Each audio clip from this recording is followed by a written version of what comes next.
Video. Happy Hump Day and welcome to another edition of the Weekly Dump. My name is Kevin, one of your KCCO Calgary admins. No, I didn't want to do that.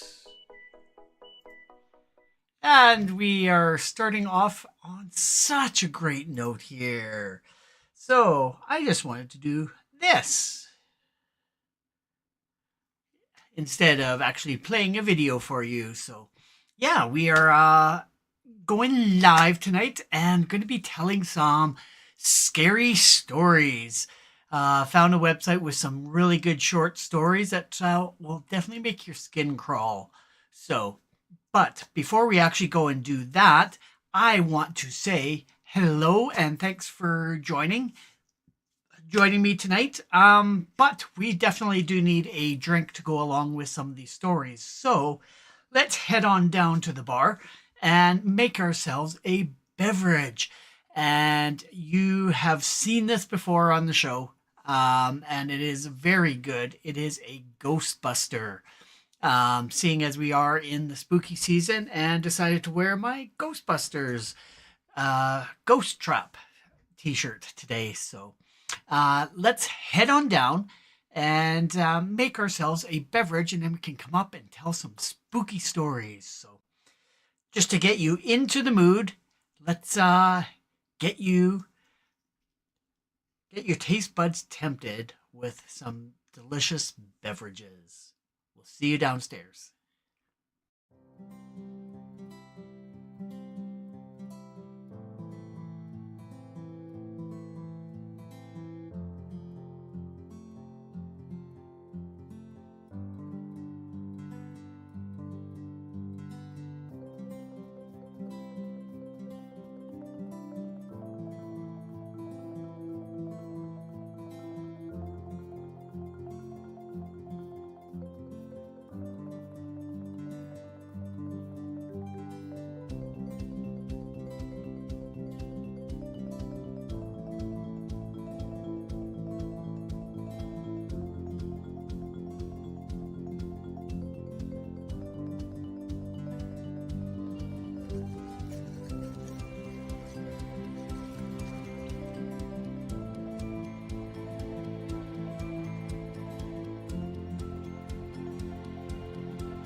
And welcome down to the bar here.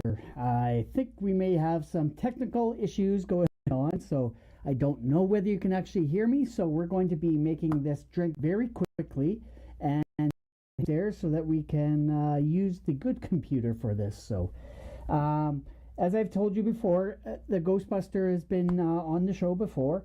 And what it is, peach schnapps, melon liqueur, and a little bit of Irish cream. So, melon liqueur,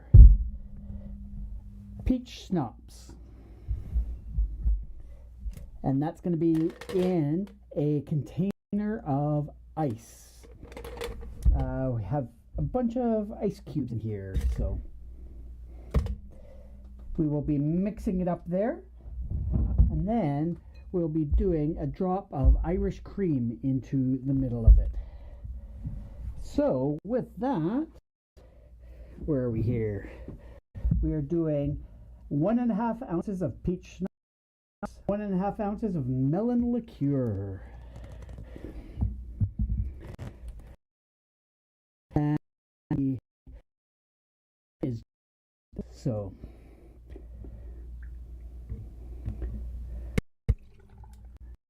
there's 1.5. And get this out of the way. And now for melon liqueur.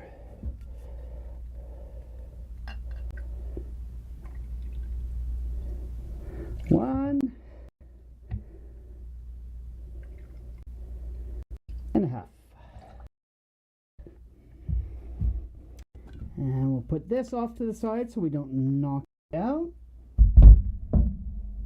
And we will be bringing out the martini glass just to make it fancy. So we have it in here and we will shake it up.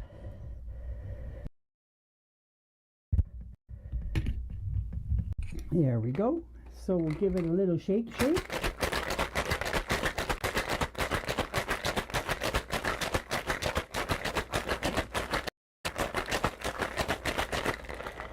And it is super cold. And then we pour it into our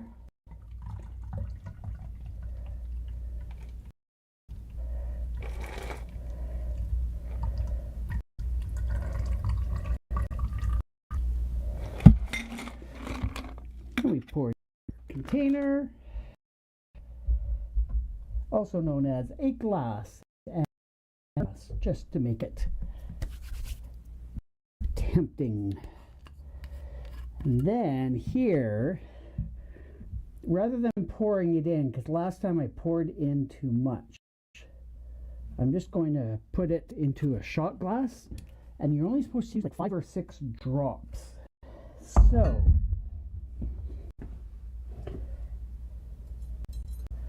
I'm actually going to use a straw and just dab it in there.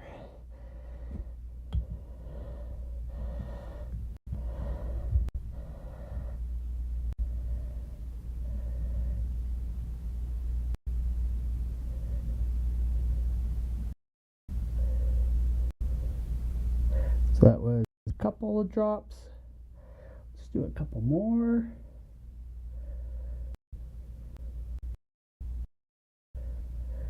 Maybe one more. This looks kind of fun.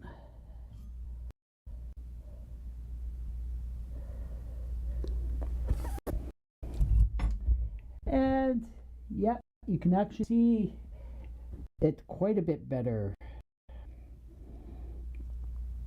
So of course we have to take pictures.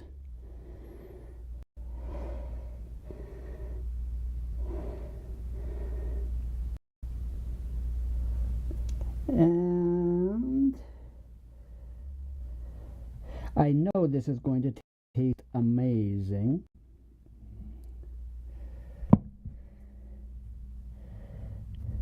But I like just how it sort of hangs right in there, like a ghost. All right.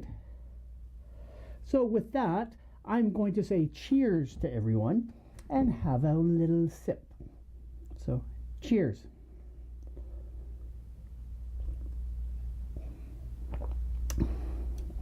And yes, of course, it's delicious. So let's head on back upstairs so that we can continue on with some scary stories.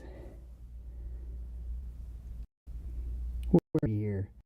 All right, we'll see you upstairs in just a few.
And we are back, and with sound now.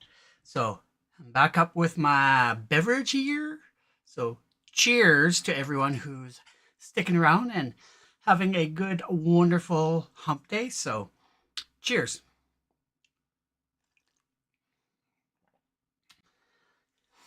Yeah, if we get through a few of the stories and you still want to stay online and chat, I did pull out my Halloween witch from Lego.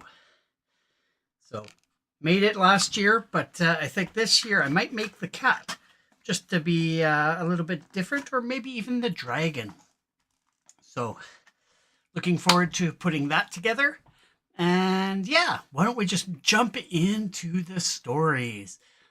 And found this website called scoopwhoop.com and had some really good short, scary stories. And they said very short tales of horror that are better than most scary movies you've watched.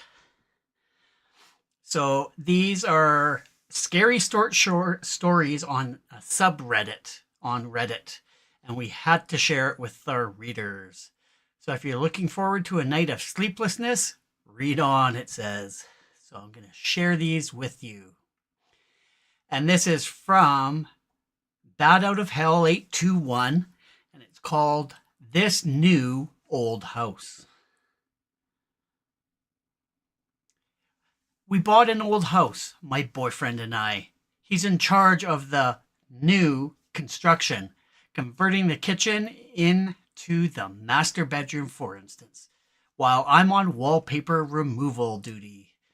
The previous owner papered every wall and ceiling. Removing it is brutal, but oddly satisfying.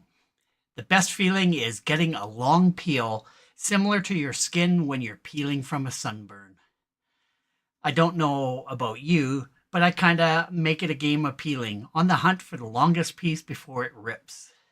Under a corner section of paper in every room is a person's name and a date.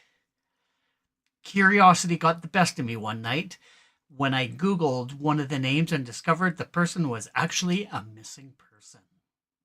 The missing date matching the date under the wallpaper. The next day, I made a list of all the names and dates. Sure enough, each name was a missing person with the dates to match. We notified the police, who naturally sent out the crime scene team.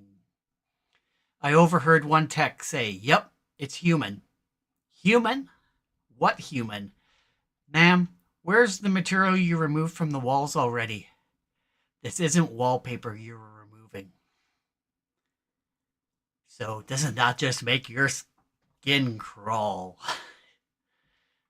So it was actually skin that she was removing as opposed to wallpaper. All right, next one. Horror in pure form. I hate it when my brother Charlie has to go away. I hate it when my brother Charlie has to go away. My parents constantly try to explain to me how sick he is, that I am lucky for having a brain where all the chemicals flow properly to their destinations like undammed rivers. When I complain about how bored I am without a little brother to play with, they try and make me feel bad by pointing out that his boredom likely far surpasses mine, considering his confined to a dark room in an institution. I always beg for them to give him one last chance. Of course, they did at first. Charlie has been stuck at home several times, each shorter in duration than the last. Every time, without fail, it all starts again. The neighborhood cats with gouged out eyes showing up in his toy chest. My dad's razors found dropped on the baby slide in the park across the street. Mom's vitamins replaced by bits of dishwasher tablets. My parents are hesitant now, using last chances sparingly. They say his disorder makes him charming, makes it easy for him to fake normalcy, and to trick the doctors who care for him into thinking he's ready for a rehabilitation. That I will just have to put up with my boredom if it means staying safe from him. I hate it when Charlie has to go away. It makes me have to pretend to be good until he is back. So, yet another spooky story. All right, this one called Guardians by Dark Alligator. He woke he awoke to this huge insect-like creature looming over his bed and screamed his lungs out. They hastily left the room and he stayed up all night, shaking and wondering if it had been a dream. The next morning, there was a tap on the door. Gathering his courage, he opened it to see one of them gently place a plate filled with fried breakfast on the floor. Then retreat to a safe distance. Bewildered, he accepted the gift. The creatures chittered excitedly. This happened every day for weeks. At first, he was worried they were fattening him up, but after a particularly greasy breakfast left him clutching his chest from heartburn, they were replaced with fresh fruit. As well as cooking, they poured hot, steamy baths for him and even tucked him in when he went to bed. It was bizarre. One night, he awoke to gunshots and screaming. He raced downstairs to find a decapitated burglar being devoured by the insects. He was sickened, but disposed of the remains as best he could. He knew they had just been protecting him. One morning, the creatures wouldn't let him leave his room. He lay down, confused but trusting as they ushered him back into bed. Whatever their motives, they weren't going to hurt him. Hours later, a burning pain spread throughout his body. It felt like his stomach was filled with razor wire. The insects chittered as he spasmed and moaned. It was only when he felt a terrible squirming beneath his skin that he realized the insects hadn't been protecting him. They had been protecting their young. Isn't that just creepy? All right.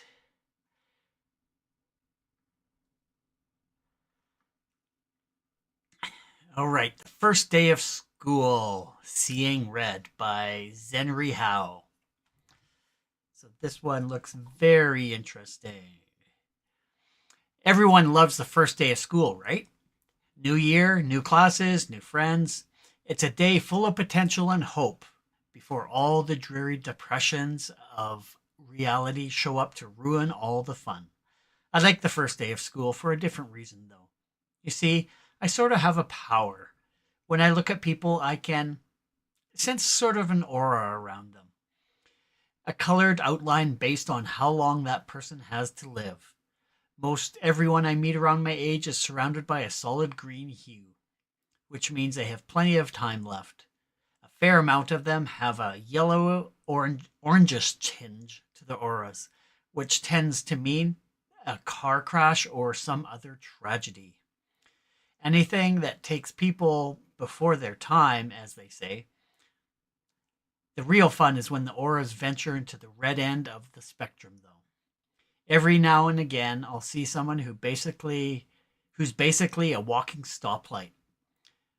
Those are the ones who got murdered or killed themselves.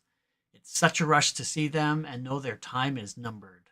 With that in mind, I always get to class very early so I can scout out my classmates' fates. The first kid who walked in was basically radiating red. I chuckled to myself, too damn bad, bro. But as people kept walking in, they all had the same intense glow.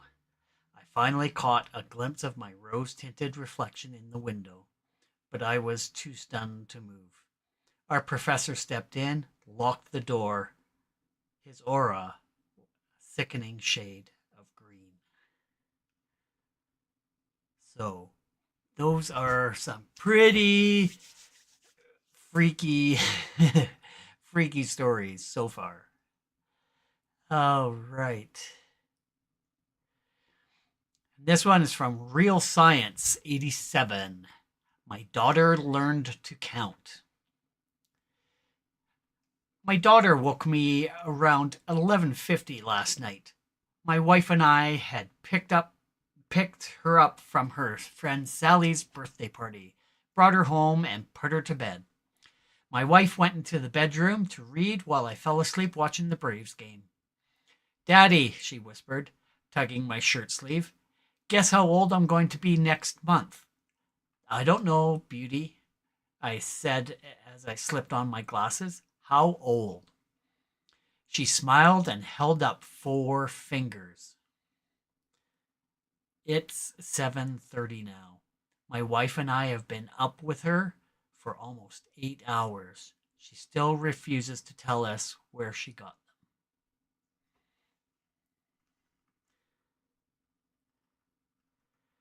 So, how about we read just a couple more here? Okay. Hunt Frog, The Perfect Plan. On Monday, I came up with the perfect plan. No one even knew we were friends. On Tuesday, he stole the gun from his dad. On Wednesday, we decided to make our move during the following day's pep rally. On Thursday, while the entire school was in the gym, we waited just outside the doors. Actually, no, we're not going to read that. That's not a good one. I want something scary, not.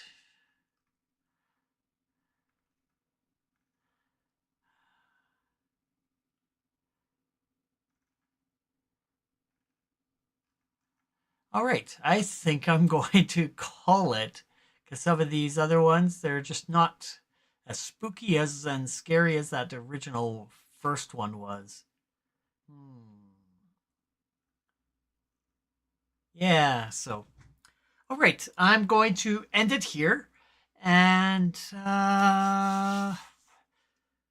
yeah, why don't we get together next week for some more spooky stories? I'll go through this list and pick out a few more of them. I didn't have a chance to go through all of them tonight. And yeah, I'll pick out the best ones to share with you next week. So have fun during spooky season, and we will see you next week. And thank you for joining. Cheers. All right, everyone. Have yourself a great week, a great weekend, and we will see you next week. Cheers and chive on.